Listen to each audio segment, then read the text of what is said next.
Telling you. Purple's on the. Did you drink out?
I just had pesto pasta for dinner. Do you want me to keep talking? Perfect. Hi, this is Clara. I had pesto pasta for dinner. Oh, 10 times fast, pesto pasta. Yeah, I don't think I can say it 10 times fast.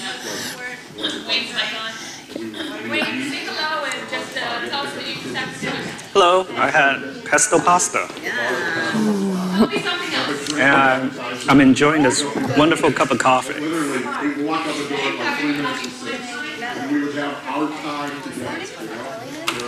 I'm trying to decide water or coffee. Keep talking.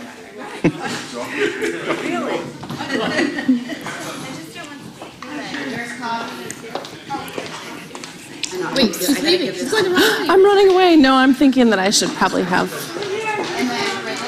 keep my voice going.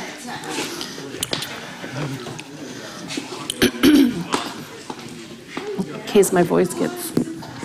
Check. 1, 2, 1, 2.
everyone. Am I on? Yes?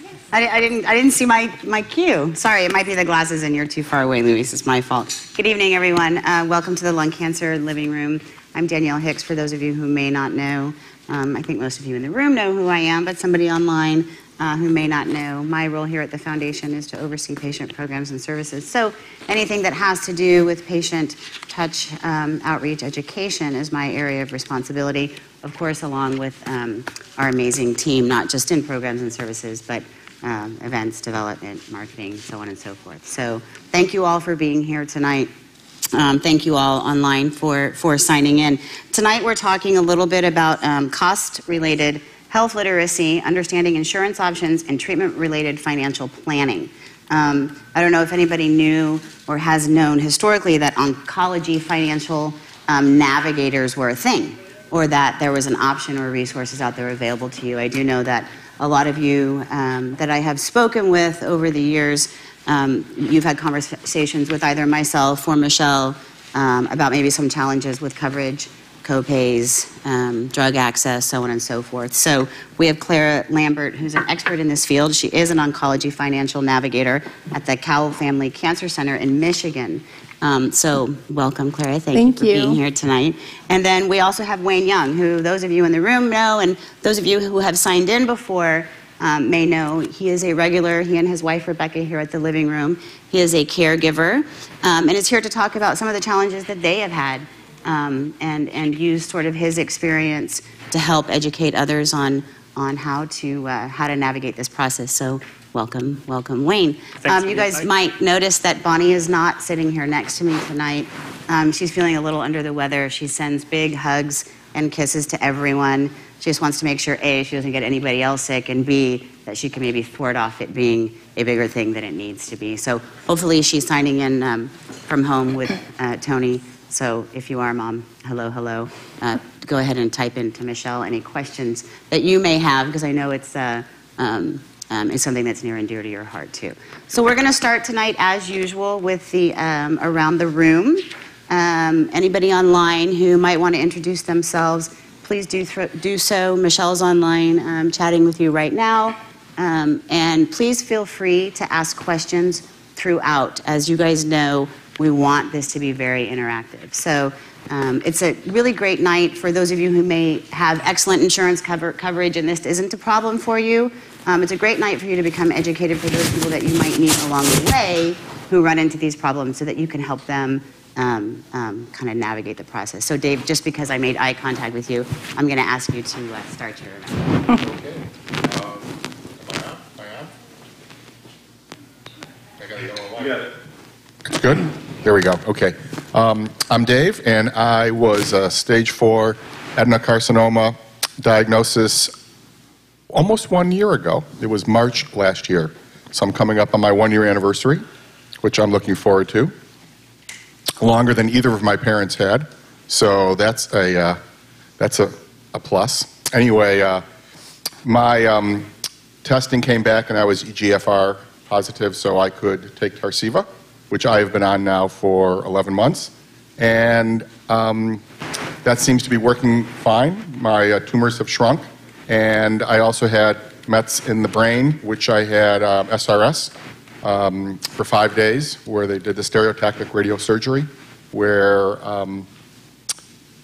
they basically shrunk the tumors. And that has caused a little bit of a side effect that I had shared with you earlier, but back in October I had about a 5-minute seizure where I had lost my ability to speak. And so that was a one-time only. I'm now on an anti-seizure drug along with the Tarceva. And so that's, I was not driving for a little while, but I'm back to driving, so things are good there. And so it's kind of business as usual, just kind of cruising along, waiting for the drug to not work at some point when my cancer mutates. And hopefully I'm a super responder, so we'll see how that goes.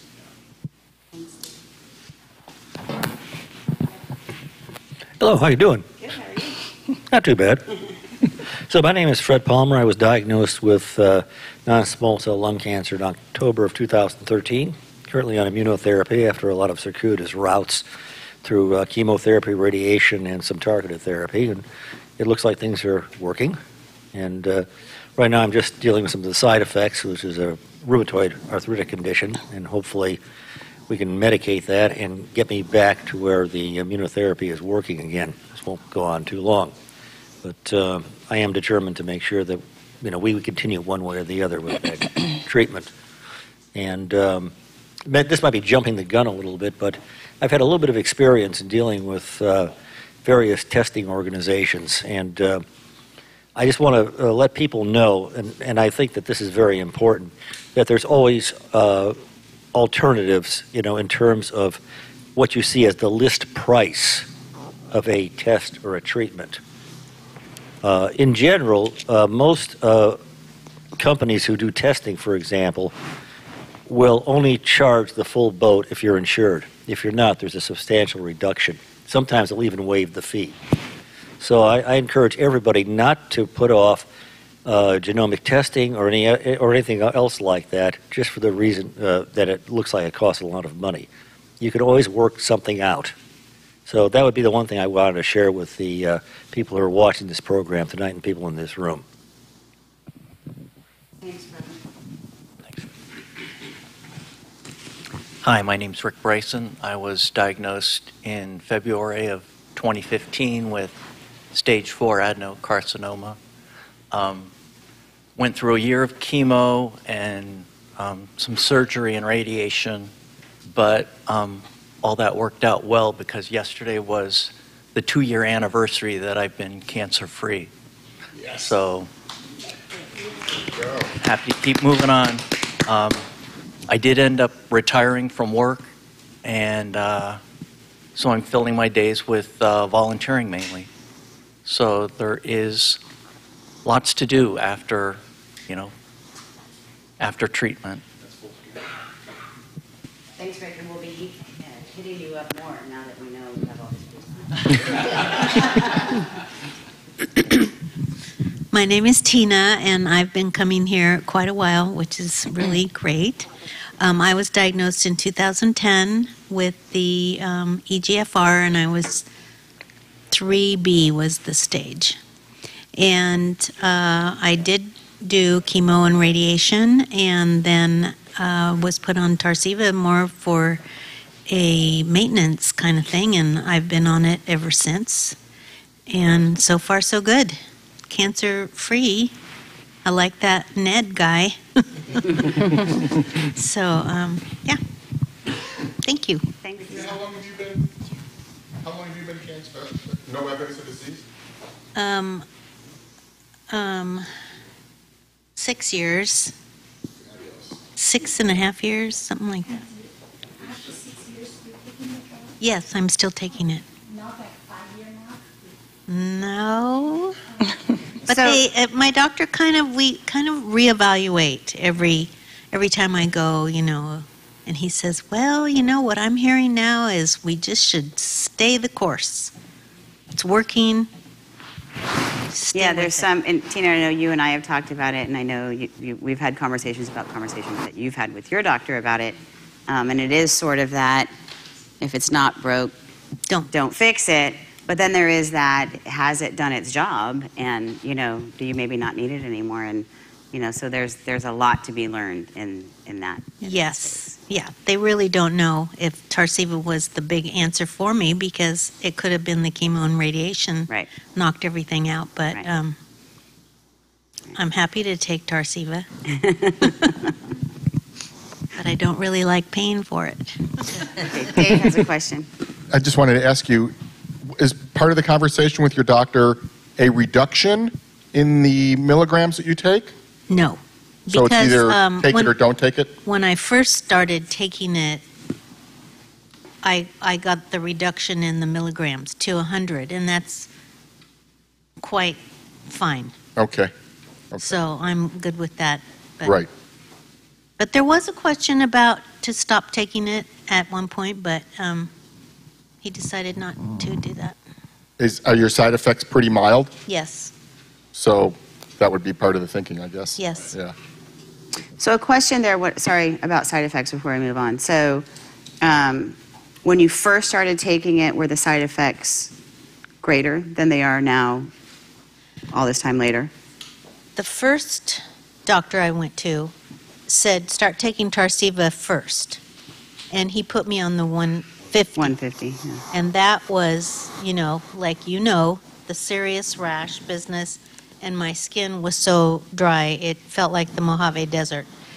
It just like itched, and it was like hard to live with that. Yeah. But so then when I went back on Tarceva after treatment that was my third doctor, then he said, well, we can take it down to 100 milligrams and see if that's better for you. Because we know that the 150s are harsh. Yeah. Okay. Dave, are you on 150? I was started at 150, but within a month or two, they put me to 125. Okay. So I don't know if it's weight based, as to why they would put you at 100 and me at 125 if they're reducing it. I don't know that they really know. They don't know. They don't know. I Yeah. think I think that's- ironically, during the studies, whether you were male, female, 200 pounds or 100 pounds, everybody got the same dose. And so when it came out, that's how it was prescribed. And then over time, they were able to kind of realize that even at lower doses, it was still effective. Yeah. But I can see in my oncologist's discussion that, don't change it if it's working. Correct. Yeah. Even though I think as a patient, you're thinking, well, should we bring it down a little if the side effects, if it's working? Right. Why wouldn't you bring it down if there's a showing of increase of disease? Then you can always bring it back up. Right. Because you've responded well to it. So. Right. Thanks, you guys. Hi, I'm Sally. I was found early and was stage 1A and had my lower right lobe removed and have been NED since with nodules that are being watched. And it's been almost 9 years now. And I do want to add a couple of things since this has to do with caretakers and expenses and stuff. One, talking about the testing. On Facebook, I belong in with a lot of the people that have lung cancer. And people were saying that Foundation One, that their insurances would not pay for it. There were several people that have been fighting with this. So I don't know anything about it. I'm just saying that's something that I found concerning. And this was as opposed to just the regular testing that might be done at through your hospital or wherever that would be done. And the other thing is something I just learned, nothing to do with cancer, but it might affect people who need to be hospitalized or go into any kind of a rehab or a skilled nursing kind of facility. If you have not stayed in the hospital as an inpatient for 3 days, it all comes out of your pocket. I just learned this 2 weeks ago. They made me pay a month in advance up front. Most places won't even take a credit card. And then they reimburse you for how many days you're not there.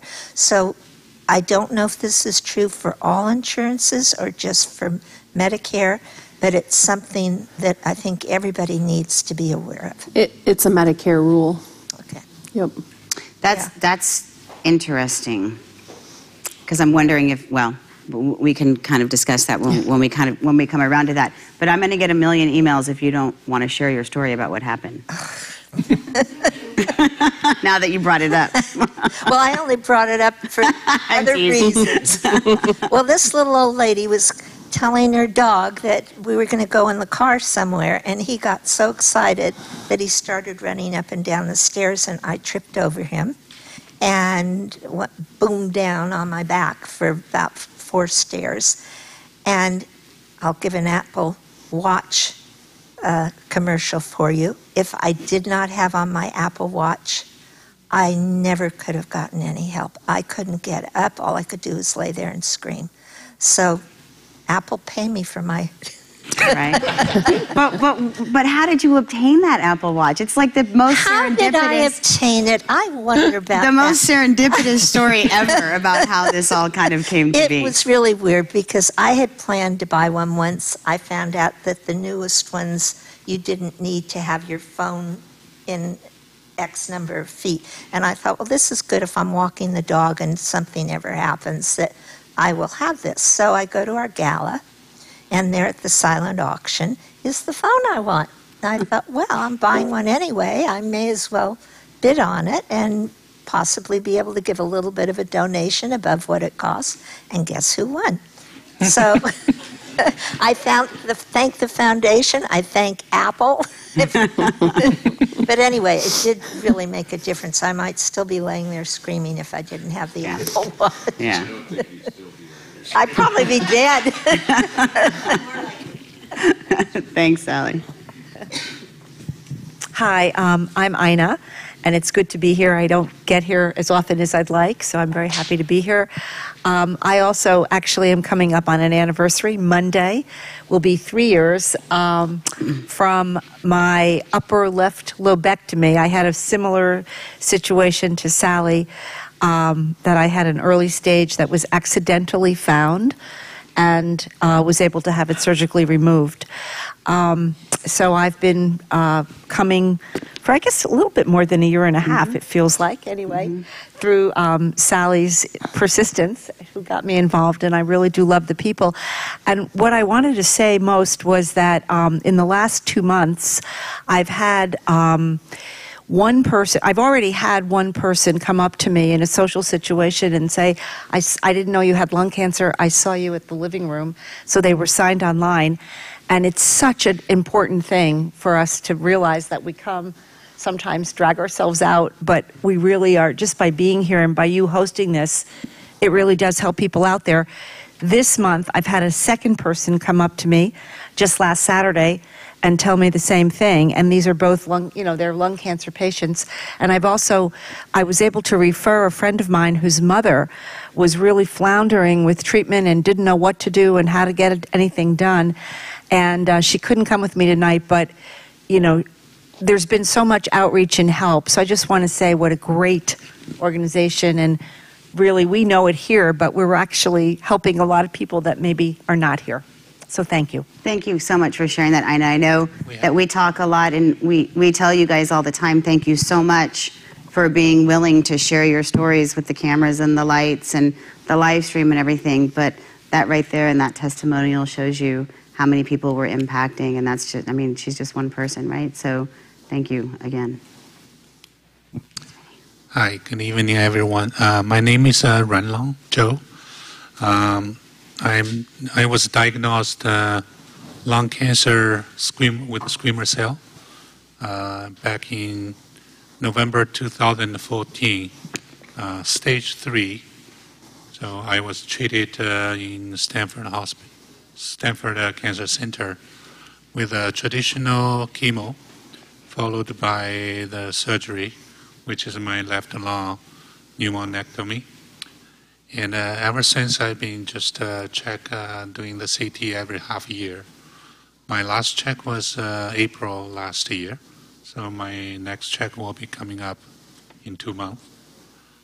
So far, so good, and keep the finger crossed. Knock on the wood. It's always great feeling to be here.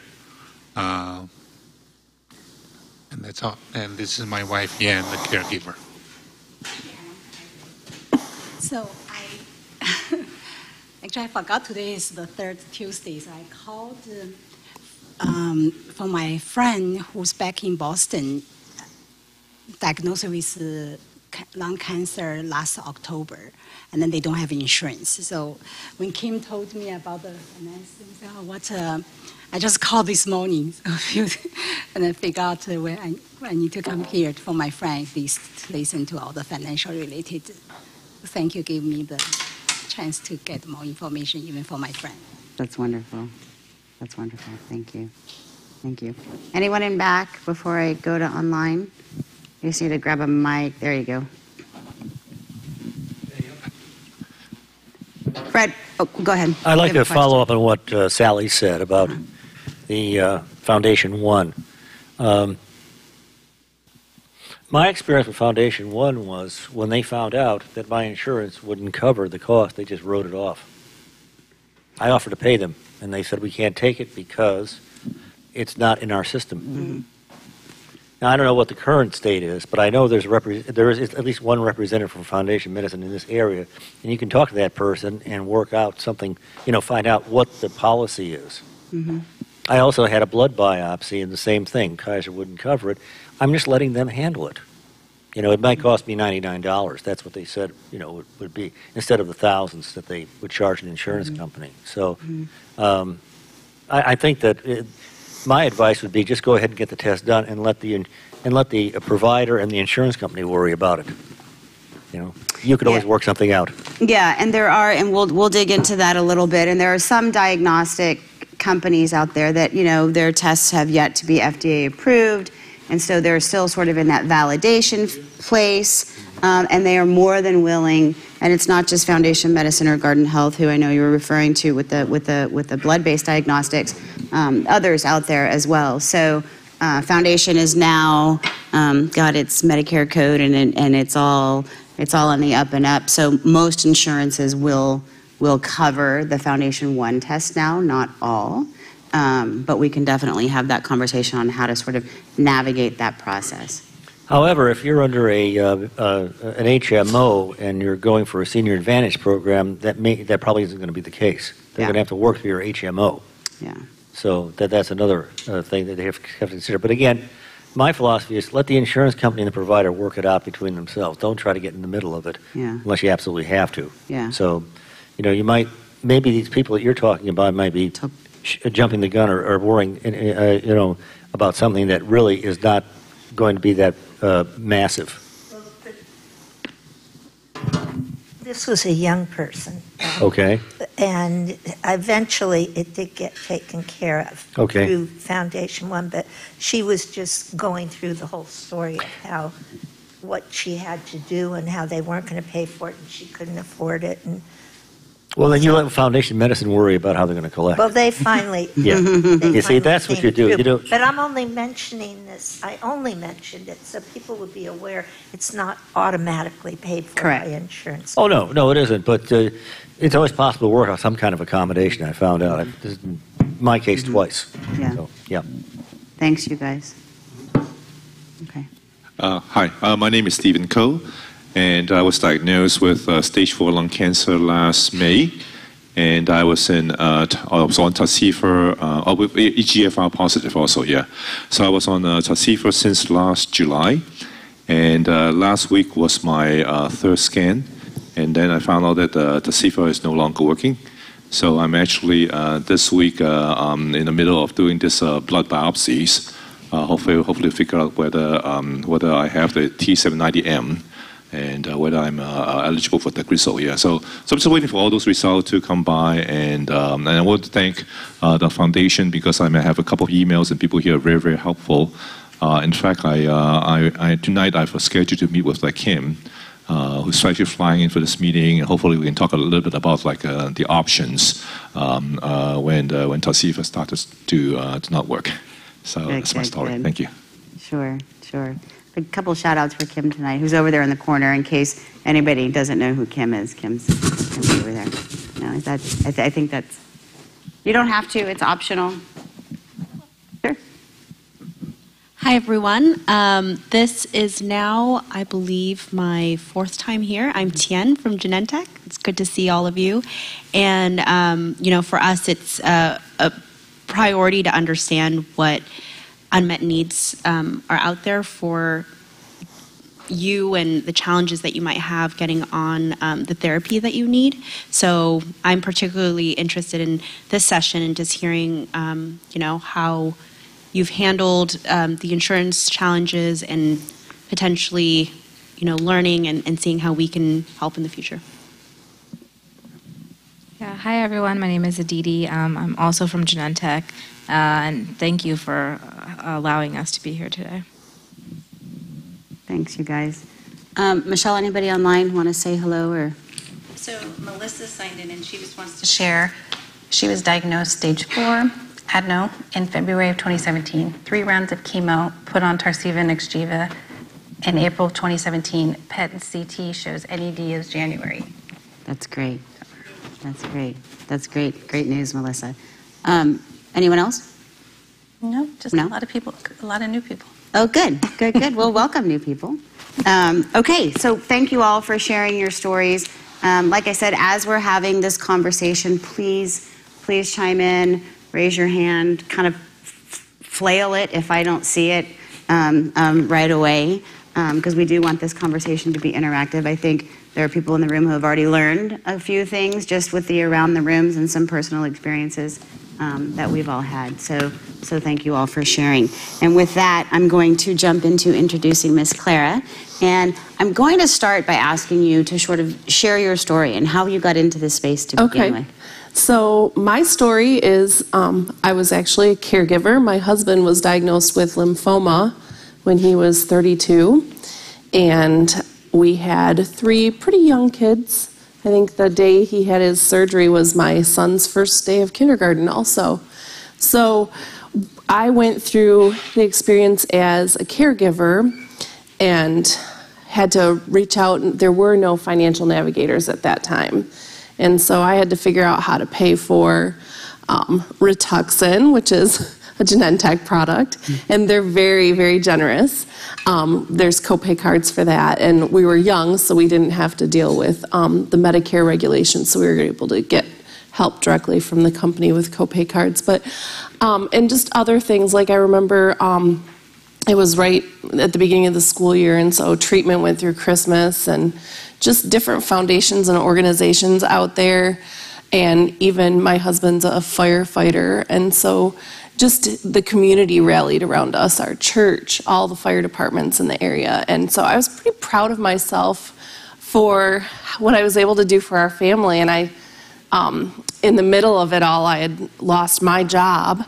And so then I started working at the hospital in registration and insurance. And I was like, wow, I could share what I did for myself with other people. And it took me about 10 years to get into this field, but here I am. So that's my story. My husband's a survivor and no cancer, so his was curable. So that's great. Yeah, that's great. It's interesting that you mentioned he was a firefighter, because I think most of us think, well, if people have steady jobs like that, the benefits are He's a volunteer. Fantastic. Okay. Yeah, so he worked for the cable company for his real job. Gotcha. And then, yeah, Gotcha. and then a volunteer firefighter. Gotcha. So, I mean, that just stirred memories, because my accompanist, I'm a musician, was a firefighter. He died of lymphoma also, and I think it's an occupational hazard. Yeah. And I think one aspect of this whole financial question is how successful are you in getting disability? That's a real problem, because he wanted to go out on disability retirement, and they would not acknowledge the fact that his lymphoma was probably the result of his occupation. Right. And that's a big problem. Right. Disability is an interesting one. There are there's about 100 diagnoses on a list that pretty much guarantee you a pretty quick approval for disability.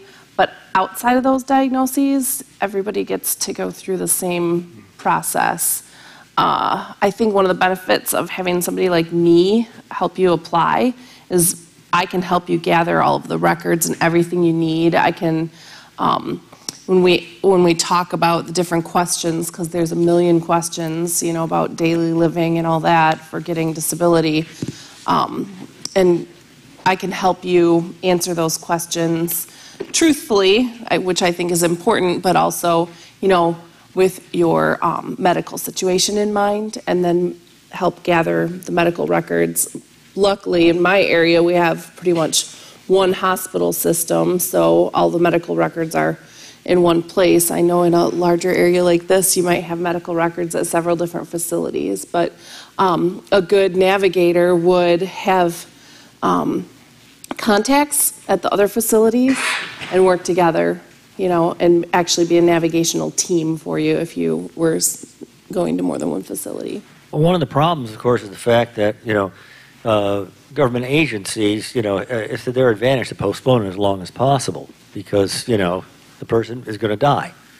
And, that's just a very blunt way of putting it. But this was the case of my friend. Okay. So, I mean, he's no longer with us, but, he did leave a wife and children, too. So I think that, it's not only a matter of being effective, you have to be fast. Yes. In doing this. You can't let them string you along. Right. I would agree with Yeah, and I think this points back to the need for more people in the hospital setting that do what you do, Claire. Right, because we can help, expedite getting everything together because, it's going to go to the government and it's going to take the same amount of time because they're not going to give it special handling just because it came from me. But if we can make sure that when it goes to them that they have everything that they need, it's going to make your case easier because they're not going to go, oh, I'm missing this, this, and this. So. I think there's a just in talking with patients over the years, there's this sort of lay understanding. Number one, when you're diagnosed with cancer, you expect that your physician and who you're talking to is going to know everything there is to know in order to treat you properly, which, as we know, is not always the case. And then B, especially if you have insurance, that whatever it is your doctor feels is best for you is going to be covered because you have cancer, and of course that's going to be covered, right? And that's not always the case. So I think there's this, it's kind of this double whammy for a lot of patients when they're diagnosed. A, the diagnosis itself, and then B, not being able to get access. So how do patients, this is going to be sort of a twofold question, how do they get access to you or know that you're there as a resource and available to help them? And then B, once that happens, what does your first initial sit down look like with them? What sort of questions do you need to ask them in order to best understand what their needs might be? So we have a handful of ways that they can access me, but we try to look for some red flags. So if somebody has Medicare with no supplement or nothing secondary, that's a red flag because they have a 20% coinsurance and there's no cap on it. So we definitely want to talk to those people. And then we also look to people who have high out-of-pockets, high deductibles, different things like that we think, are going to warrant needing help. We also have a patient notebook full of resources that we give to every patient, and our card and our bio and information about us is in there. So we can either reach out, and we try to be proactive and help as many people as we can before they need us. But then also if somebody does run into a financial situation, then we're in the resource book so they can contact us. Interesting. So is this something that's actually flagged in like EMR by the clinician or the nurse navigator or something? Yeah, so the nurse navigators, we have primary nurses that work directly with the doctors, insurance verifiers, our social worker. So pretty much anybody, even the infusion nurses, if somebody says anything about having financial issues, they flag it for us. Wow. Wow. So we have a pretty big caseload. Sometimes we can't keep up. It's so busy. But so when I sit down with a patient, they've already gotten the bad news from the doctor. And so we talk about their treatment plan. And I think one of the very important things in that sit down is to talk about their insurance and just make sure that they understand what their coverage is. I've found that insurance has made some major changes just in my lifetime, because it used to be when you had insurance, then everything was covered, and that's really not the fact anymore. There's a lot of patient responsibility, and it's covered. However, you have $1,000 deductible or something like that, and so you're going to have a higher responsibility. So I see Sally has a question. How common is a financial navigator? Are they at all medical facilities or only certain ones? And how do you access them? So financial navigation is a pretty new career field. I would say it is about 5 to 10 years old. It is, I think one of my hopes is that it's going to be more common, but not all cancer centers have financial navigators. Most hospitals have financial counselors, and financial counselors usually help people apply for Medicaid, help people apply for the hospital assistance programs. And then as far as the pharmaceutical information, A good financial counselor might dig in and be, proactive and try to help with that. But a lot of times you end up having social workers, nurse navigators. I know of some places that have pharmacy techs in the specialty pharmacy or pharmacy techs that do it. So it's not something you're going to find at every facility. Yeah, I can say in the amount of time that I've been doing this, I've yet to come across a true financial navigator, someone whose job is dedicated to that. To your point, it's been the nurses that are trying to do that. Sometimes administrative staff trying to reach out and help with insurance coverage. Kim, have you, in your history in this, being a nurse and working in hospitals, is that a common place that you're going to have to grab somebody's mic? Sorry.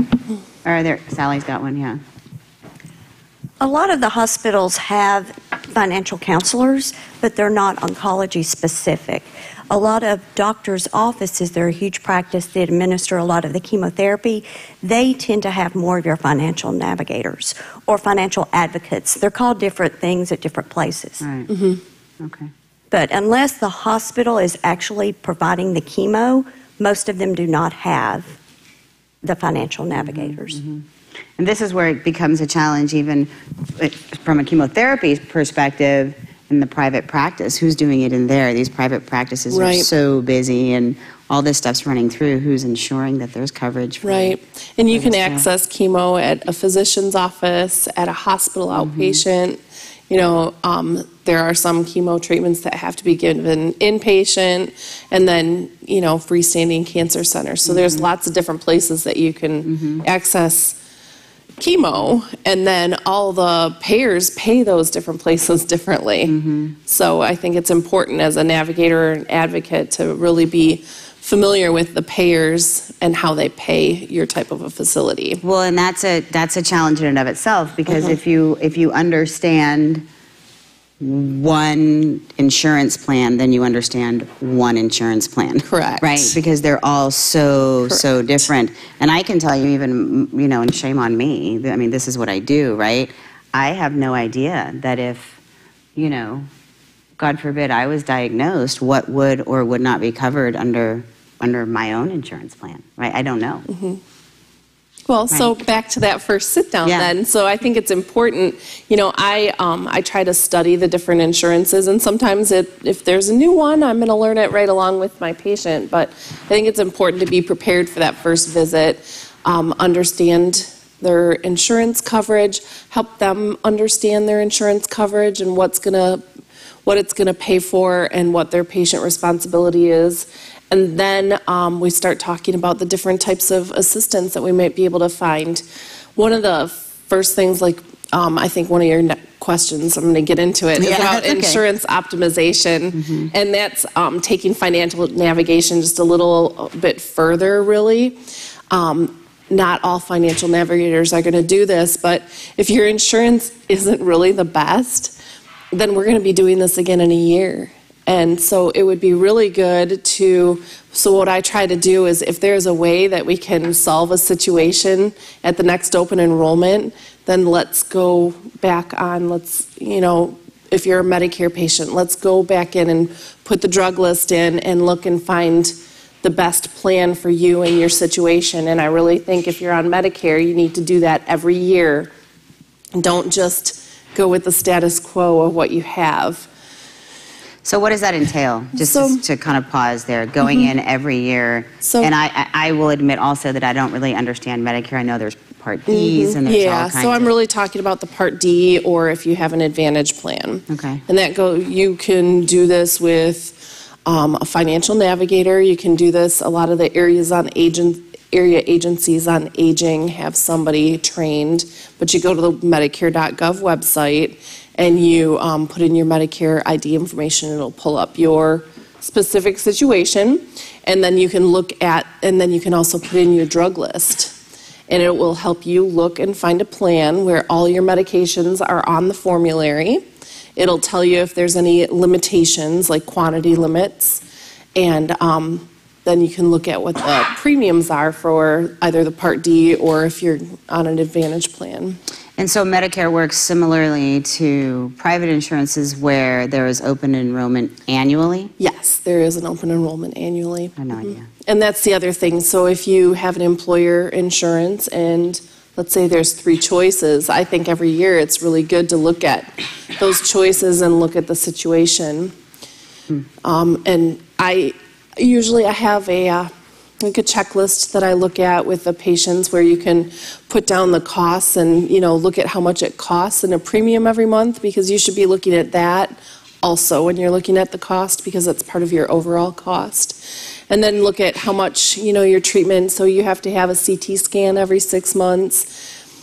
And like with my insurance, I know that it's going to cost me $150 every time I have a CT scan. So since you brought up the CT scan, so in lung cancer in particular, the preferred scanning is every 3 months, right? Okay. So, but not all insurances cover every 3 months. So the docs want to do it, and then there's the PET scan versus the CT scan, and who gets to do what. And so we do get these questions from patients on, should I be fighting for a PET versus a CT? Is there anything a patient can do when having conversations with their insurance company, whether it's based on validated data or information that, that their doctors could maybe provide them? Anything? I think a lot of the physicians follow what's the NCCN guidelines. And so if the scans are on the guidelines, if they're able to get the guidelines for their treatment plan, that should usually help the insurance company. And they have those available either for physicians, but I believe you can also get them as a lay person. One of the challenges, and I'm going to share a story, and I don't know if she's online tonight, but I'm hoping I see her in Phoenix Peoria, right outside of Phoenix next week when I'm in Arizona for the 5K with the events team. We have a patient out there who, and you're not going to get a kick out of it, but it was very interesting what happened. I believe it was a very common, one of the blues, and she needed radiation therapy. And so there's a radiation therapy by which they place what are called fiducial markers inside the tumor itself that kind of gauges where the beam should go. So insurance approved placement of the markers, but then denied the radiation. And so she called here out of her head, let me tell you. And I mean, who could blame her, right? Right. She had to go through this pretty invasive, minimally invasive, but still procedure, invasive, yeah. right? To have these fiducial markers placed, and then the insurance company's like, sorry, now you're going to have to pay for the actual therapy. And I will tell you, by the end of the workday, that very same day, she had the CEO of this blue company on the phone and told him, what was what, and the very next day had her insurance, cover the therapy. And it's really unfortunate in this day and age that someone has to kind of bring it to that level. And she was very resourceful, obviously, and able to, in order to be able to gain access to this sort of VIP in this place. But that's the reality sometimes of what patients have to do. Correct? Right. Yeah. Unfortunately, yeah. Yeah, especially when they don't have the benefit of someone like you. So I didn't mean to interrupt. You can go back to the. So that would be something that our insurance verification team would definitely be fighting for the patient. I mean, really, the patient should be fighting their cancer, and then there should be a support team around them, helping them fight the other battles. Yeah, agreed. So we were talking a little bit about insurance optimization. Did we? Yes.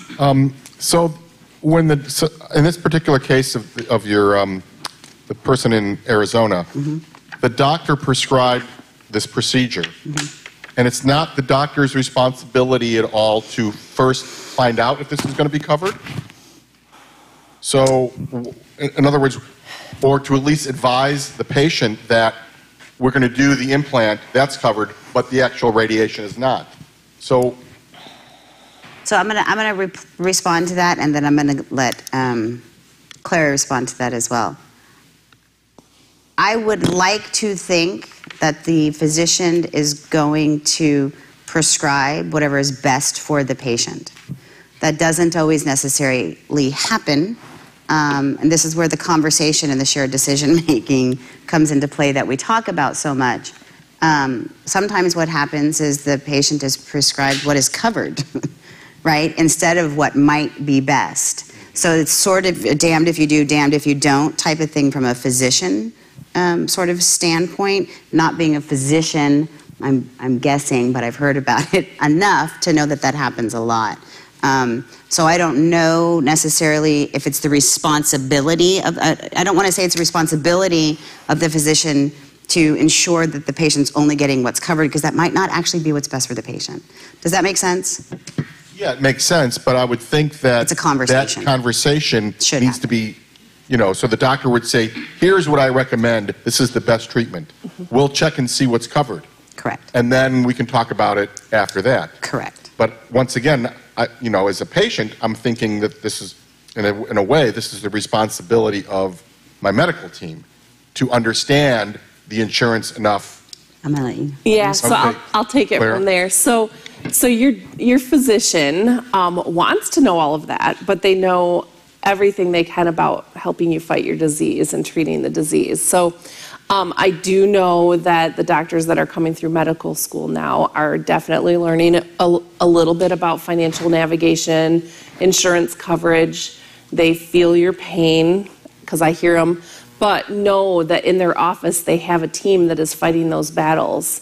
I think it's important as a patient, especially that your friend communicate back to her physician so that they know that battle that she fought, because maybe the next time that'll help another patient and somebody from their office can get the, maybe the special authorization that was needed, or find out information and fight that battle for the next patient. So I think that, and it's very important to communicate with your physician and their staff.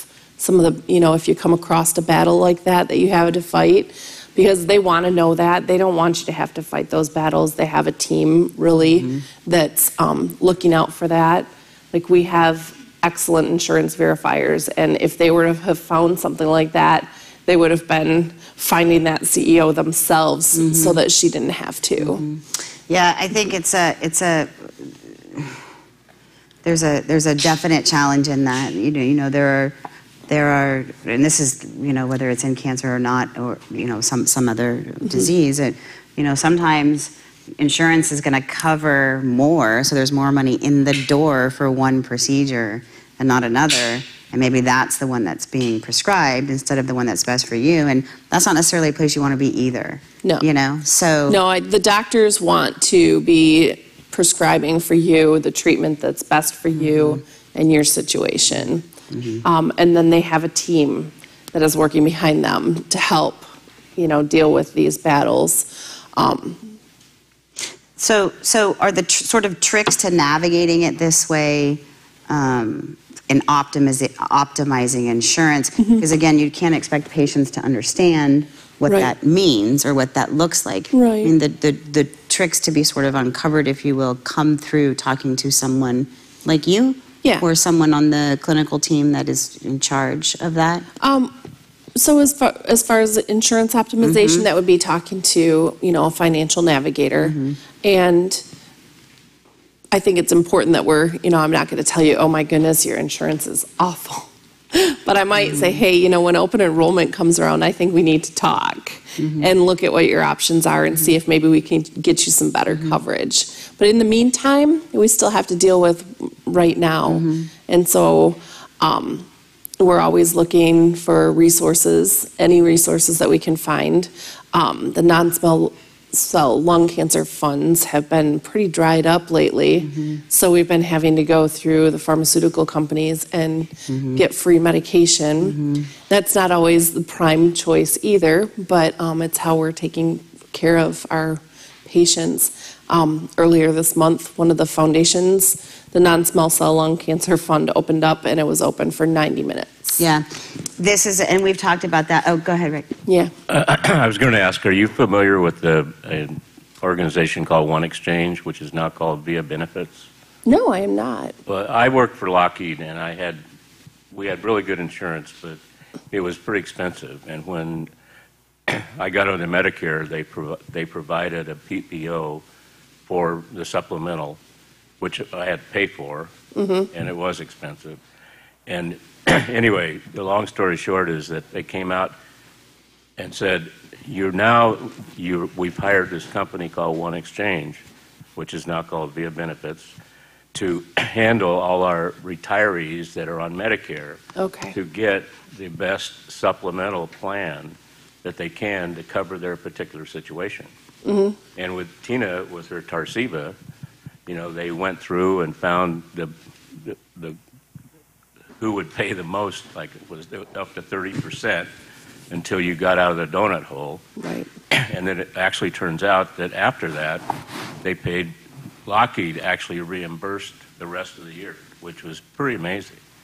And, we were paying a lot more by paying for the insurance that was actually covering the full Tarceva thing. So it was a good thing that worked out for us, and I just wanted to share that with you. Yeah, that's good to know. But I don't know if I think there's quite a few large companies like Lockheed that have been using this kind of a thing for their retired employees because they don't want to deal with that, supplemental. Right, and they just turn it over to these people. Yeah, it sounds like it's the third-party benefits, administrator. And unfortunately, I haven't taken advantage of what you said, is to go back every year and ask them to reevaluate.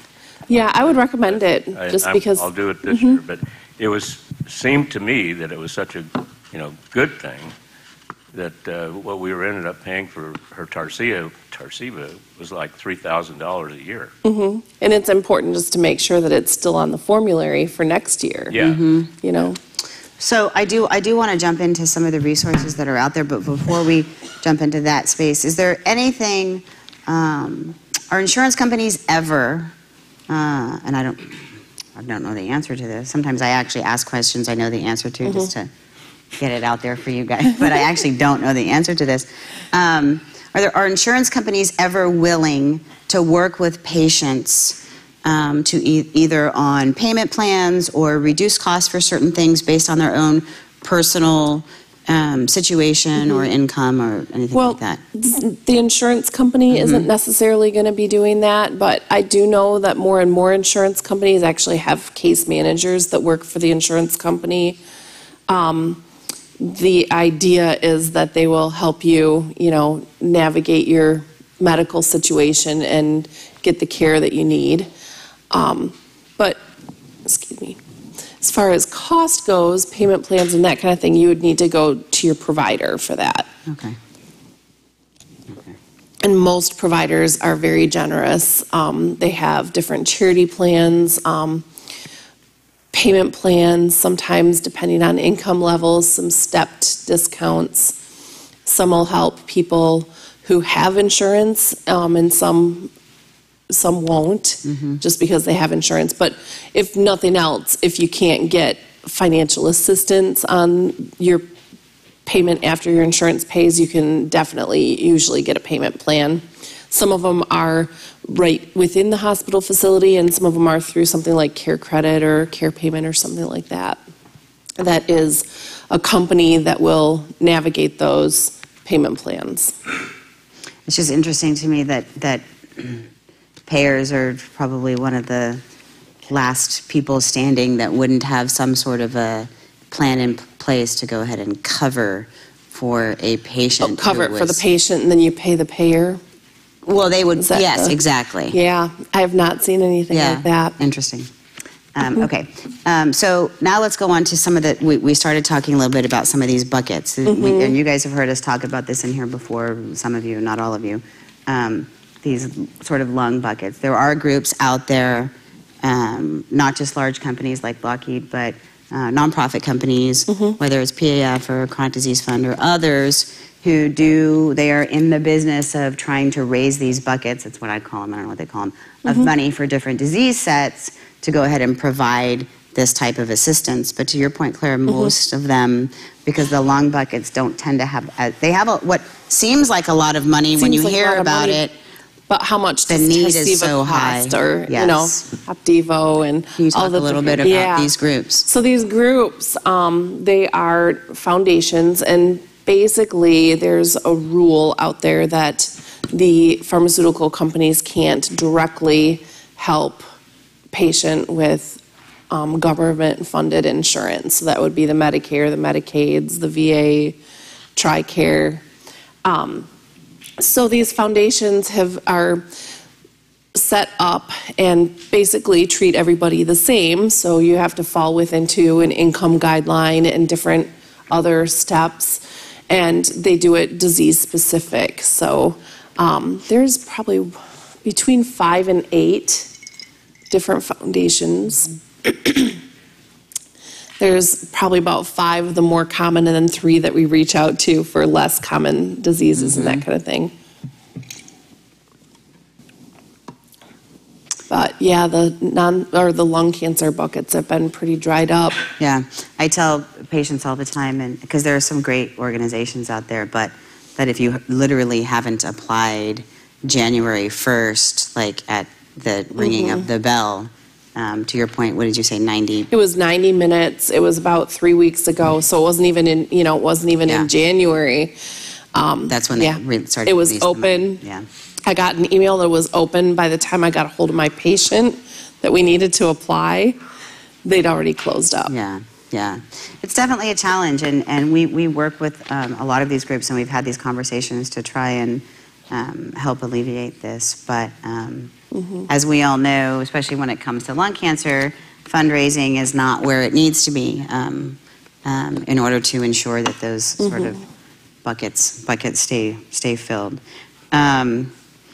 We already discussed a little bit about when patients should consider changing their insurances. For someone who may not really be paying attention to that, or for someone who's in, let's assume, like a,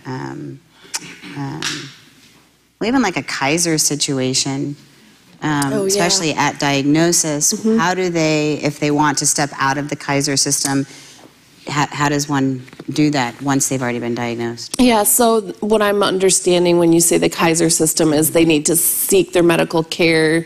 They have benefits one way within Kaiser and then basically out of network if they're outside the Kaiser system. Basically out of network. Okay, so it depends on if they're going to be able to get the best treatment they can going through Kaiser. If they want to step out and get a second opinion, that's a little more difficult. I would recommend to them to look and see if there's a special enrollment period. And sometimes if you get married, sometimes there's different things that can get you into a special enrollment period, but for sure, open enrollment every year, every insurance. Whether you're through an employer, through the marketplace, or your Medicare, there's an open enrollment every year. That might be the best time, but see, if you're in a stepped insurance like that, your premium is going to go up if you want to step outside also. Got it. Fred, do you have any comments on that? I know you've gotten second opinions, and then Wayne, I want you to kind of chime in at this point. Yes, there's an organization in San Francisco. It's just for Californians, but you can get a free second opinion with a panel of oncologists in various disciplines of the field. I've taken advantage of that, and it's free. But I think it's only available to Californians. But there may be plans, organizations like that in other states that do something similar. Yeah, that's a good point. Every state has some different things, and to take care of the patients in their state. And I brought some props actually. Great. So yeah, please. Cancer Care puts this together, and this is from 2017, but it has different assistance, and it's not always like the financial assistance to help with treatments, but it's about the treatments to help with even living expenses and that kind of thing. So this one goes through and it has a state-by-state reference, it has a disease reference, and it's through Cancer Care, which is one of the foundations that has disease-specific funds also. Yeah, so we work with Cancer Care. We're part of a large group called LungCan. We're actually hosting our annual meeting for all the groups involved in LungCan here in our offices next week. But for those of you who may not be able to see, it's from Cancer Care, and it's called A Helping Hand, the resource guide for people with cancer. So I think anybody who might be interested in and you can even, if you wanted for your our wall library. out there, yeah, they'll send you a bunch of them. Great. So I believe that anybody can ask for those Great, too. great, So great. yeah, but it's got some state-by-state resources and then some disease-specific resources. Great. That's awesome. Yeah. And, you should grab your mic.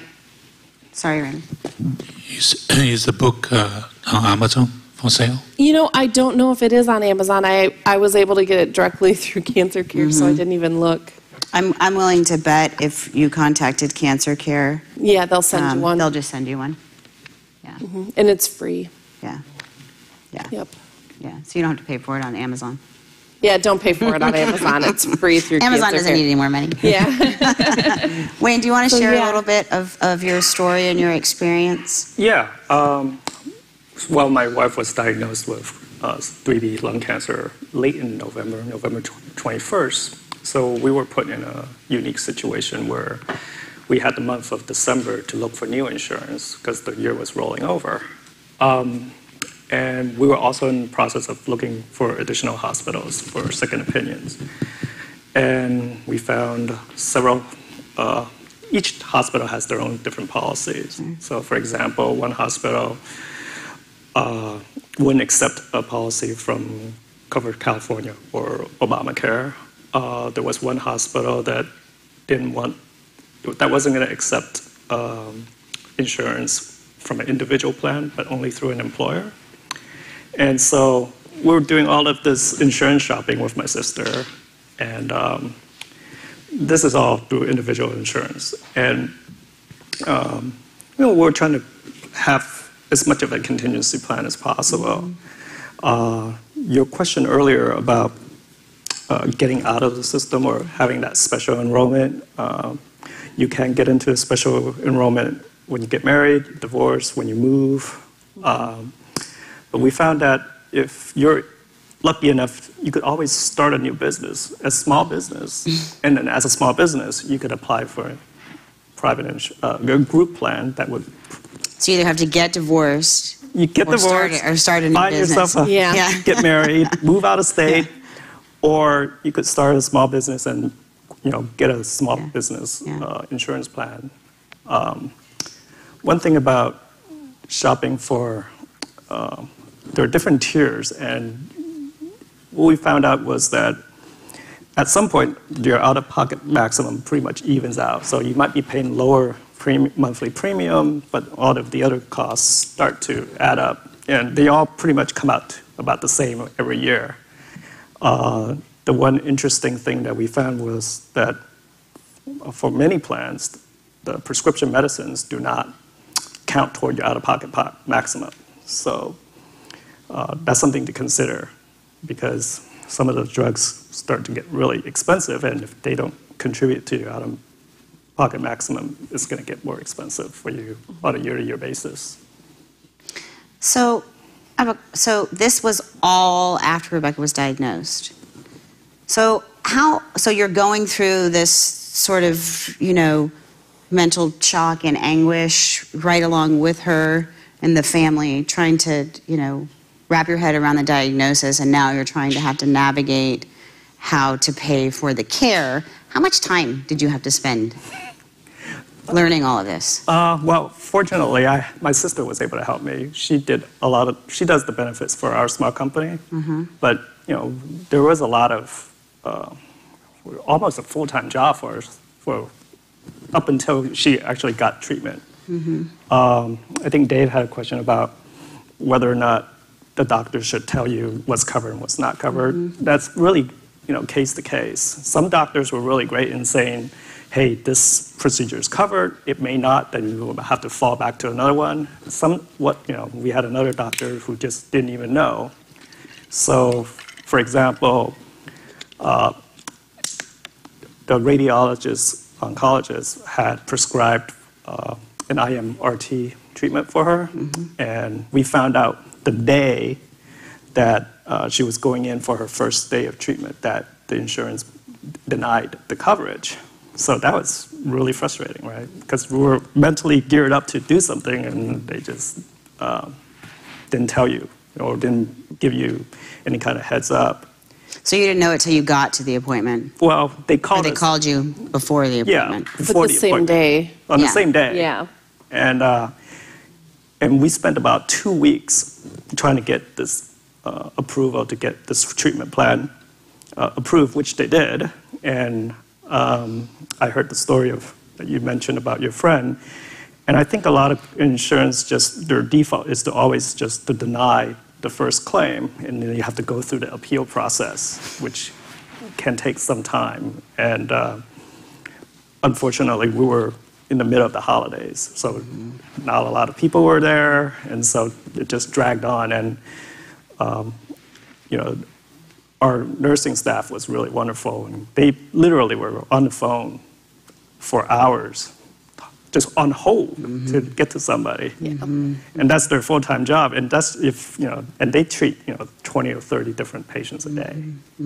So you're not going to be able to get the care that you need from them. So we had to do it ourselves. We had to be on hold for an hour at a time, and we were able to coordinate. When we got somebody on the line, then we conferenced them in, and so we're able to do that when they couldn't. I can't, every time I hear one of these stories, I get more and more angry because I don't feel like it has to be like this. I feel like, we've got these big letters on the wall, right? And all this hope, and we have all these amazing treatments out there to help patients, to cure patients, to chronically manage patients, to maintain quality of life. All of these things that, in my opinion, are due every human being because it's available.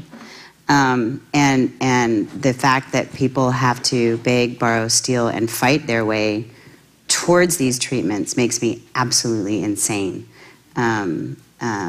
Especially when we look at the decision makers behind sort of what is and isn't covered. It's just, it makes me crazy. So that was just my little quick rant. But it makes me really grateful that there are people like you out there to help navigate this process. Actually, we have a lawyer friend, her name was Risa Donlan, and she pointed us to an organization, the California Department of Managed Healthcare. They're basically a watchdog agency that monitor all the insurance companies. And they have lawyers and doctors on staff. And we were actually going to have them help, be our advocate to get things streamlined and rolling along. But, on that day, we were actually, our doctor made contact and they got the approval. So we never took advantage of that. But, they have a staff who's just dedicated to getting approvals and, making sure that the insurance. And every state has that. Yeah, I'm sure, but and they all have different names. I'm sure, right? Yeah. But we're looking at Medicare, and Sally's example earlier, I don't know where Sally went, but if you're not in the hospital for 3 days and you need this sort of, in-house rehabilitation, they won't cover it. I mean, and she didn't know till she was out of the hospital and there. That's a huge expense. It is a huge expense, and the only reason I know that is because I worked in the hospital as a financial counselor and insurance verifier, and I worked in hospital patient accounts before I got into oncology. I don't know if I would know that working in an outpatient setting. So whose responsibility is it to inform the patient of things like this?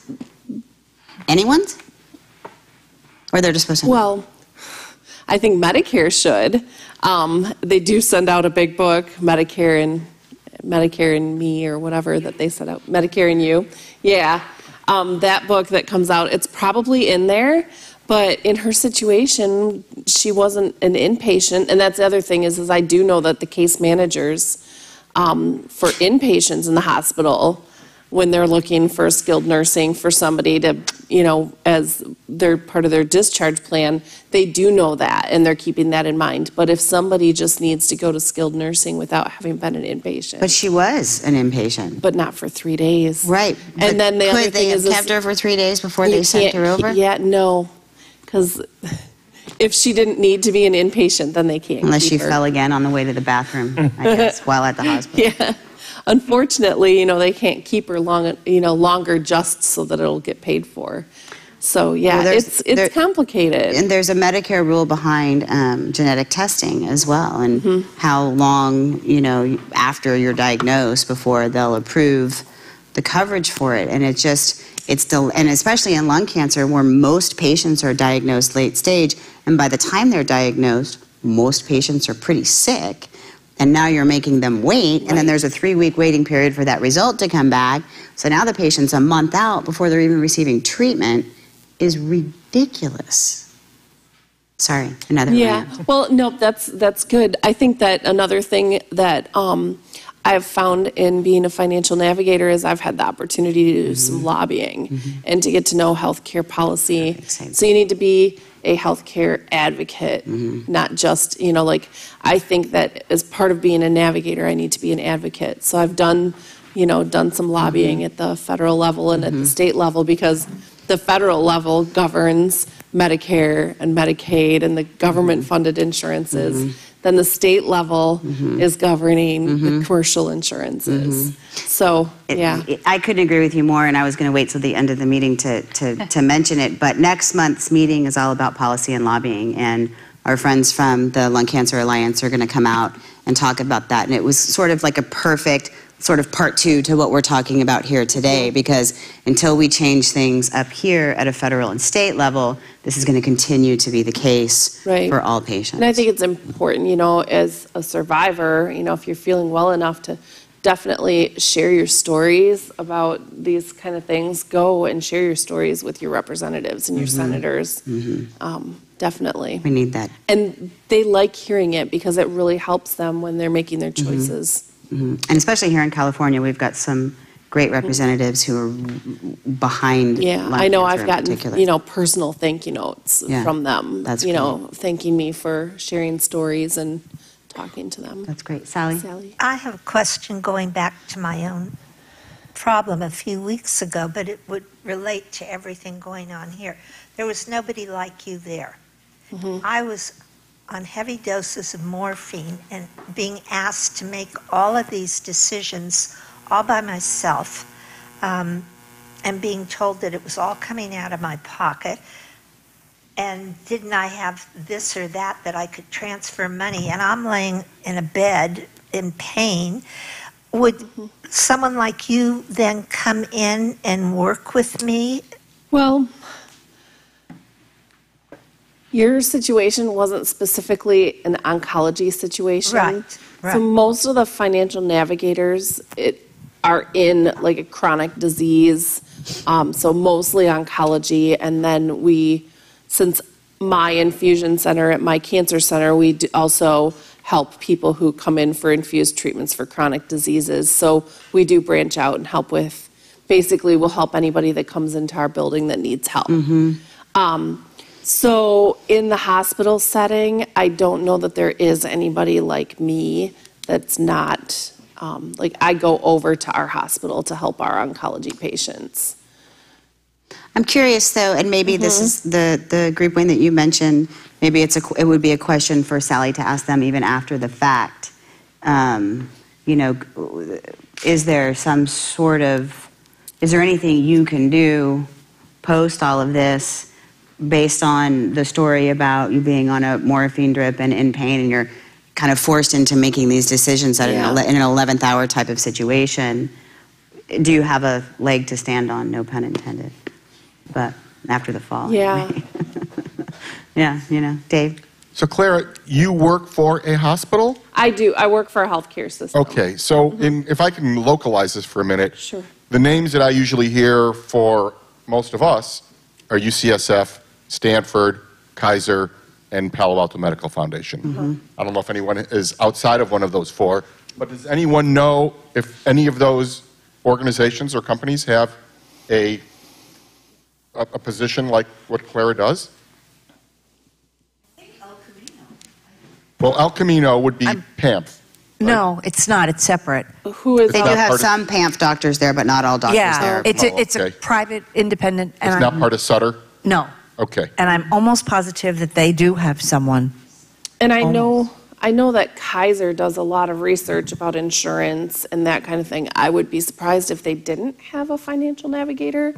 But I am also surprised by some of the places that reach out to me for, setting Yeah. up setting up financial navigation within their system. So it's relatively new, and I want every place to have a financial navigator, because I think right now we definitely are in need of it, because there's so many different changes going on with health insurance and health care, and Do you guys have any sort of oncology financial navigation in a box that you could give to someone and help them drop it in their own centers? There is some consultants that do specific training. ACCC, the Association of Community Cancer Centers, has a financial advocacy network that I'm a part of. And that's actually how I came to be here. And we have training. We have an online boot camp. So there is training out there. So is that for... it would be for somebody who was working in a healthcare system to learn financial navigation. Is there any training out there available for patients to learn what steps they need to take? That's another one of my props. Not really. Okay. But I was at Rite Aid one day checking out. Nice. And there was a book, and I thought, oh boy, what are they telling my people? Because sometimes I think things are misinformed. And I wrote a note to the author, and I have his permission. But this is called Your Best Healthcare Now by Frank Lally. And he is a special, he's a journalist. And he was diagnosed with cancer. And so he went through a lot of things. And actually, for nonfiction, this was a very smooth reading book. I picked it up, and I just couldn't put it down. I read it cover to cover. That's great. And it has get doctor discounts, save with better health insurance, find affordable prescriptions. So he took this journey and he documented it. And just talking about communicating with your doctors,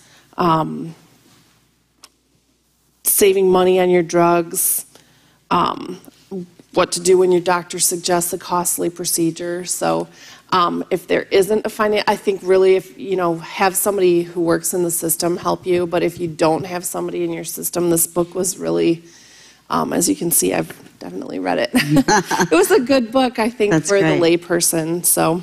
That's great. That's great. Wayne, I think you were going to say something. Yeah. I think Palo Alto Medical Foundation, each department has their own financial person who could tell you how much things cost and what the insurance will do.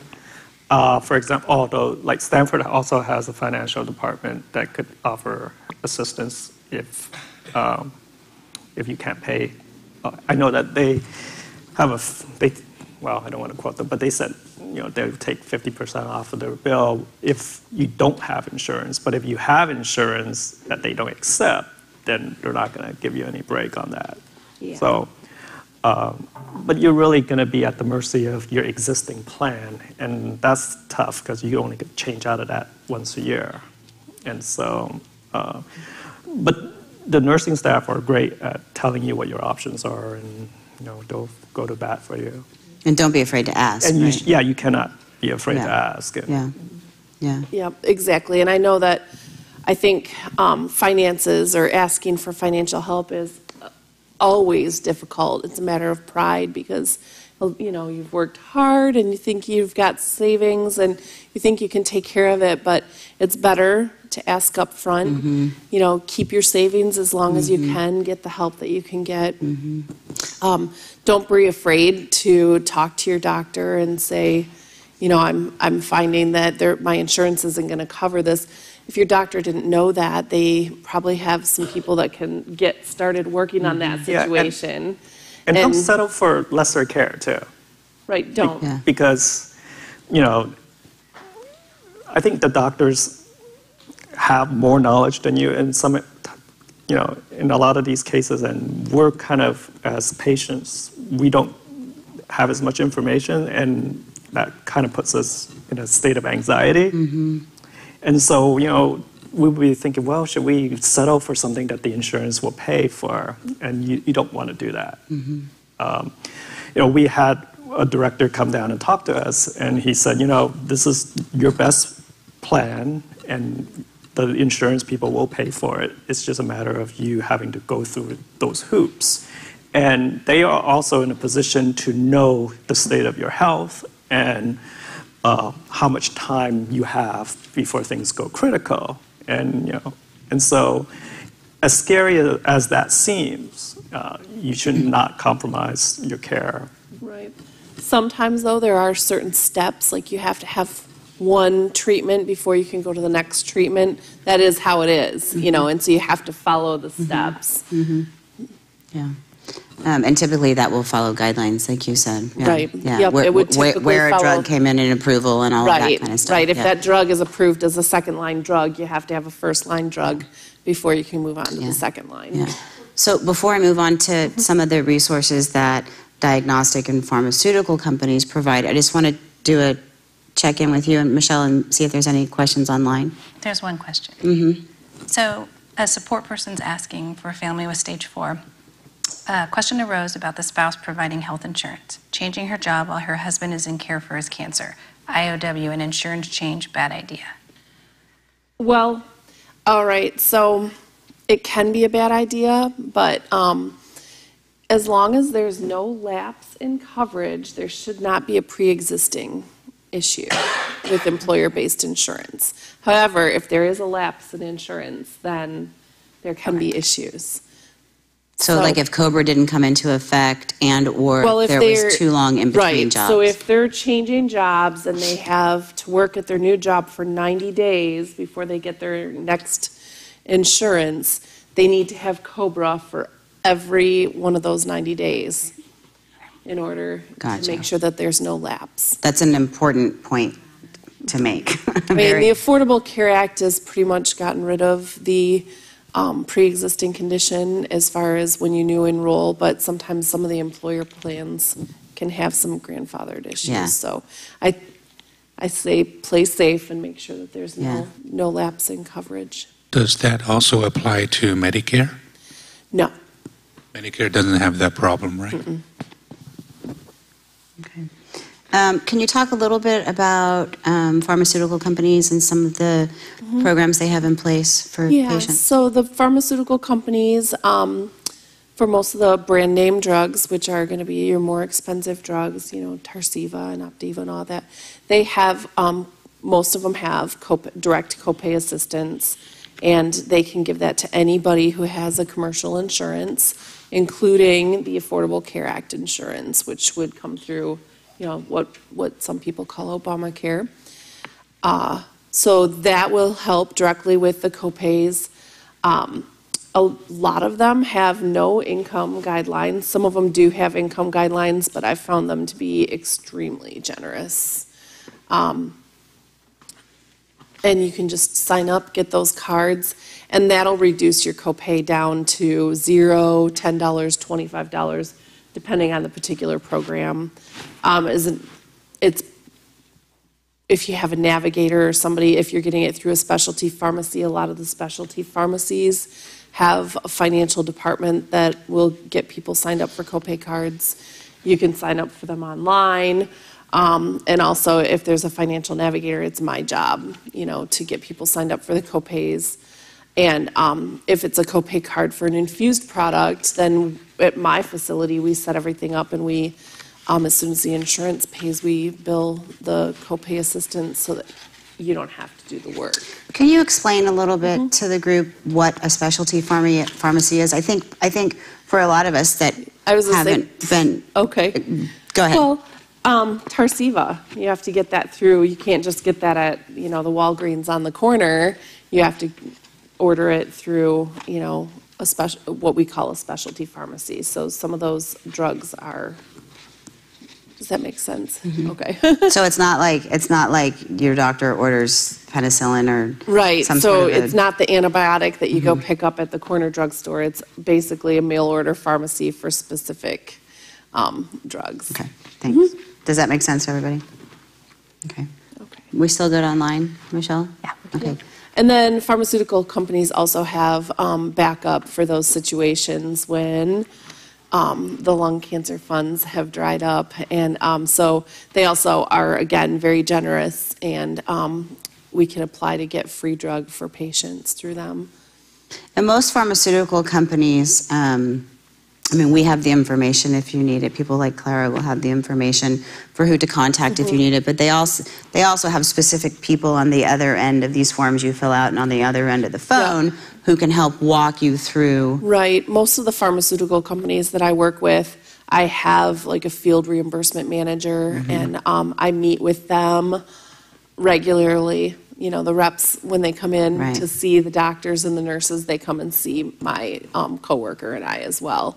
So we're part of, I think it's important, you know, as a financial navigator, that I meet with the pharmaceutical reps and the field reimbursement representatives, you know, so that I know they bring me when they have a new drug or a new application for a drug. I find that information out, and that way I can, you know, help my patients as much as I can. And I think a lot of times, well, the diagnostic companies have them too. So Fred did mention Foundation Medicine and their Foundation 1 testing. Garden Health has a, you know, some blood-based molecular testing, Biodesics. So there's a ton of them out there. But most of them also have similar, it might not necessarily be as detailed as the pharmaceutical companies or as rigid, but they also do have plans to, in place to help patients get access to these diagnostic tests. And I think we talk a lot here about how fast and furiously things are happening in cancer, but lung cancer in particular, and things are, you know, moving in such a pace that we can usually help you get access to this type of testing and molecular testing. Yeah. And I know quite often, and I know when you can talk a little bit about the Foundation 1 and the Garden Health and what your experience has been there, and the fact that you don't know yet whether or not it's going to be covered, right? You know, actually, we submitted our first bill to Garden in December, and I called them about a couple of weeks ago as to whether or not the insurance was going to cover it, and they still don't know.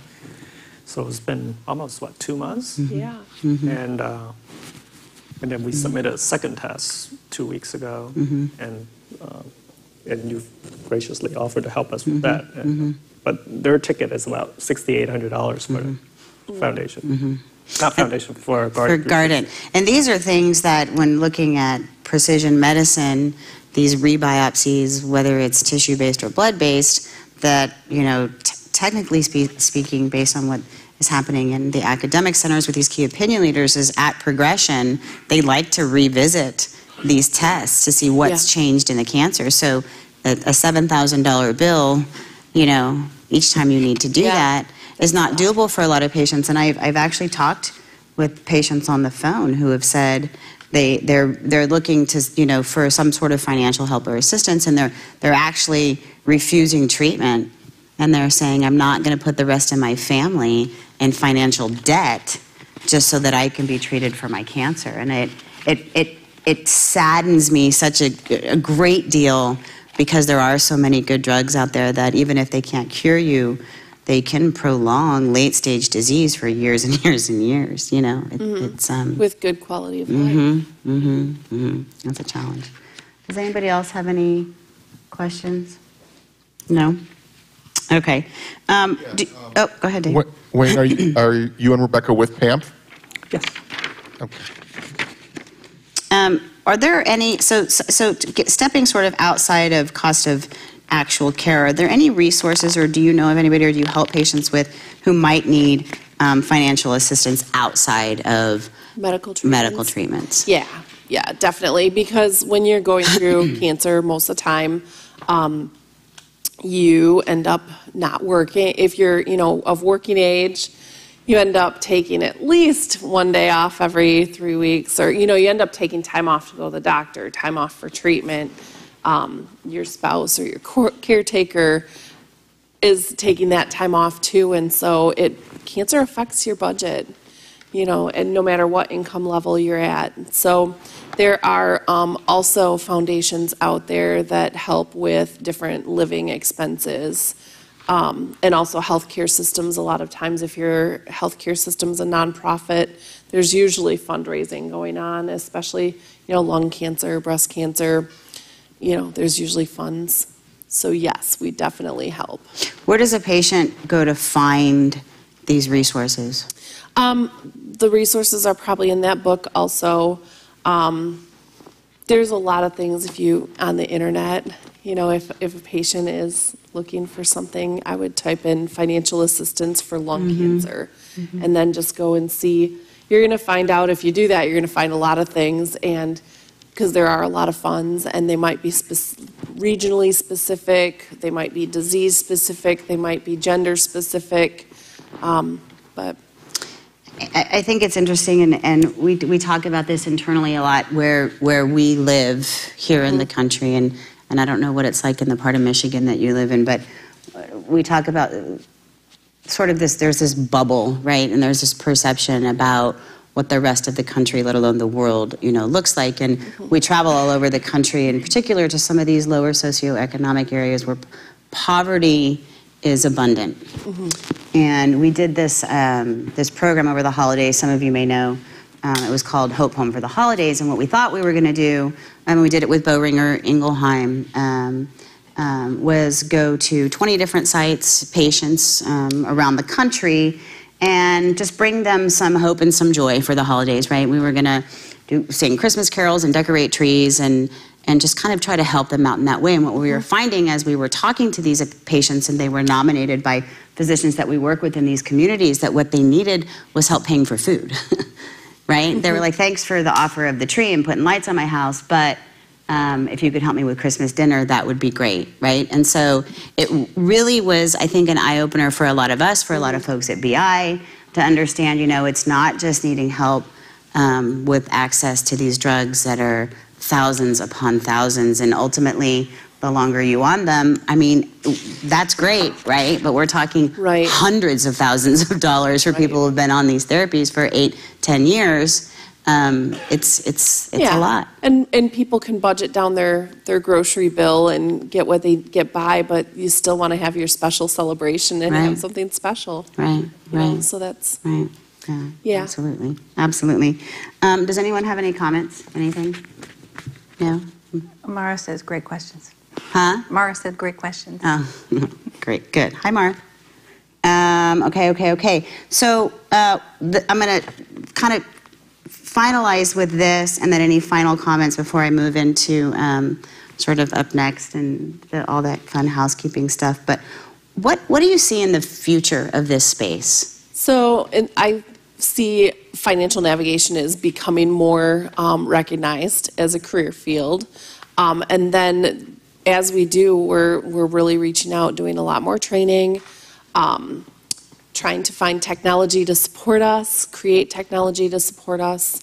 And I think you'll hopefully see things that more grand in that department. But we also, I think one of the big things is we aren't somebody that the hospital can't bill for our services. So we're really working hard on making sure that we have ways to show the healthcare systems, the doctor's offices, our value, so that there can be more of us. Yeah, it's still a business at the end of the day. It is. It's right? a business at the end of the day. So so we're working on doing what we can to, through technology and everything, to show our value, so that we want to be patient-centered and really take care of the patients, but we have to show our value to the facility that we're working for, so that they'll continue to have us and hire enough of us to support all the patients that we can. Absolutely. Wayne, do you have any final thoughts or comments or anything you want to add before we finish this part of the night? Well, just for those who are thrown into the middle of it, just don't let the finances overwhelm you. I think get the best care that the doctors tell you to get, and make sure that you don't settle for less. That's great. I think one of the things we talk about here all the time is nobody can do it alone, right? So there are all these amazing groups out there that offer different services to fill the multitude of gaps that live in the oncology space, right? And each and every one of us can, if it's not something we can do, we can point you to someone who can. We talked about cancer care, cancer support communities out there, offering some of these services as well. And even, like I said, my husband was a firefighter, and usually, that's a brotherhood, and they take care of their people. And then our church, reached out and did what they can. If your friends and your neighbors ask you how they can help, don't be afraid. Just, hey, can you make dinner on Thursday nights? I have treatment on Thursdays, and I can't do it. I'm sure you have somebody that would love to do that. That's great. That's great. Anybody else? Any final thoughts? No? We're good? Okay. Well, thank you both so very much for all of this wonderful information. I think it's a huge night, and I'm grateful for the folks in the room who got to listen and those online, and grateful also for those who will go back and be able to watch and get this much, much, much needed information. And I'm excited to continue to work with you to see how we might be able to work together to help get people like you across the country and in the places that we're working, because I think it's so, so, so important. So thank you both very much. And Wayne, thank you for coming up and sharing your story and some of your successes and your challenges in being able to navigate this. In particular, I think one of the things you said that you touched on is it wasn't just you taking time away from trying to be there for Rebecca in an emotional way, but it's your sister and others that were also spending all this time trying to help navigate the sort of financial and payer aspect of this. So thank you for sharing that. Up next, I already talked about our lung cancer living room next month. So we had a great talk with Lori Fenton, who I think some of you who work with LCA may know. She's the CEO over there. And we decided that earlier in the year was better than later to kind of discuss the policy and the lobbying and what we all can do together, patients and caregivers alike, especially when we're feeling good, to help sort of alleviate some of these problems. I forgot his name, but he said he was into volunteering. Could do some lobbying. Oh, Rick. Yes. So Eldridge Proctor from LCA is going to come out, and she spearheads sort of their lobbying and programs over there, and she's going to talk to us about it, along with Francis Pruitt and his he's a lung cancer patient. He's been to the living room before. Some of you may have met him, and his wife Rosalind, who's a caregiver and an advocate. They do a lot of this here in California as well as up on the Hill in DC. So we're going to have a great conversation around what that looks like, what's happening in legislation right now, and what role we can all play. They are definitely the experts in that space, so I'm excited about that. That's the March 20th living room. And then in April, we will have Dr. Jack West from Swedish up in Seattle come and talk about IO and combination therapies. So that should be an exciting living room too. We're grateful to have him come up. Next weekend, as I already touched on a little bit, out in Arizona, Peoria, just outside Scottsdale, we'll be having our 5K. So anybody who's watching, who's maybe in Arizona, has yet to register for the race, please contact us. And let's get you registered and set up. It's going to be a great day. It's a great time of year to be in Arizona. I was just there last week with a couple of other people from ALCF. I was in Tucson, and it rained. I don't think I've ever been to Arizona when it rained. It rained the whole time we were there. It stopped, I think, the afternoon we were leaving. But it promises to be perfect weather and not too hot. So if you're out there in Arizona and want to come join us, please do. And my thank yous.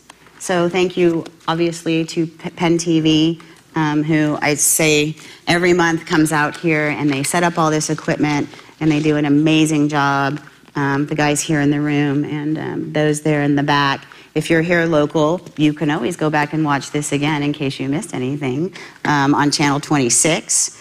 They do play it over and over throughout the month, which is where we have also been people would be like, "Oh, I saw you on TV. It was like 3 o'clock in the morning. I couldn't sleep."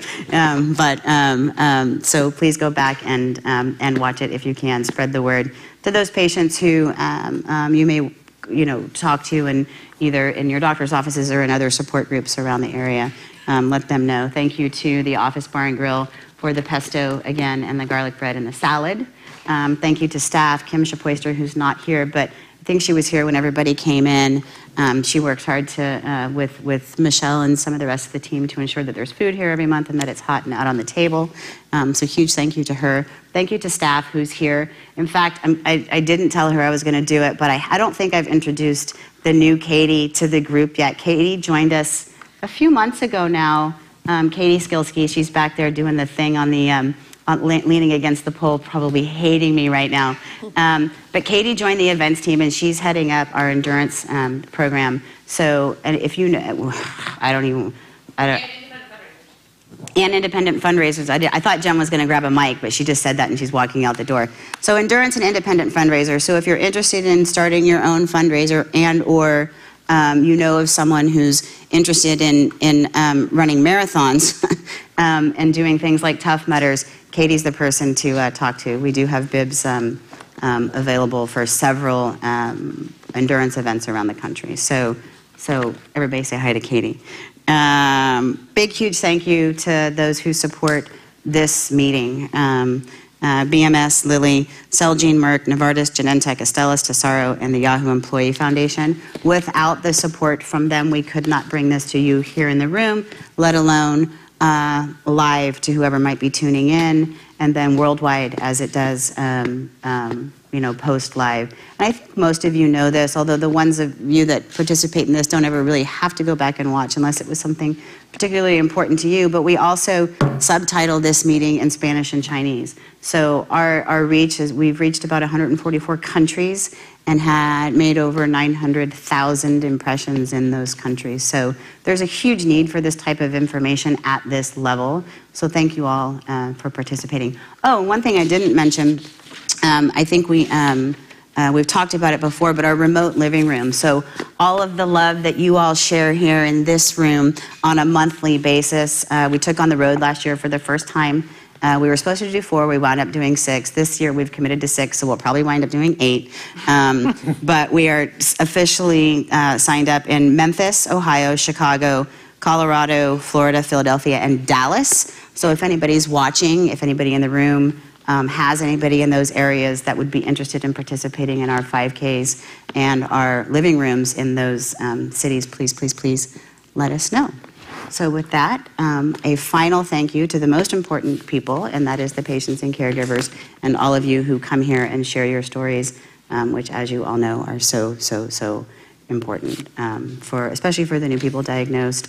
And I think Dave can attest to that. We met Dave a few weeks after his diagnosis, and we want to get more people involved in this space and who we are and what we're doing to be able to provide those support earlier rather than later in the game. So thank you all for sharing, and we will see you next month. Please come get food if you didn't get any. I still see some wine in the bottles and then dessert on the back table. Did Sally bring dessert? Sally? Sally, thank you. Okay, so the final thank you goes to Sally for bringing the dessert, as always. Thank you, Sally. Thanks, everybody.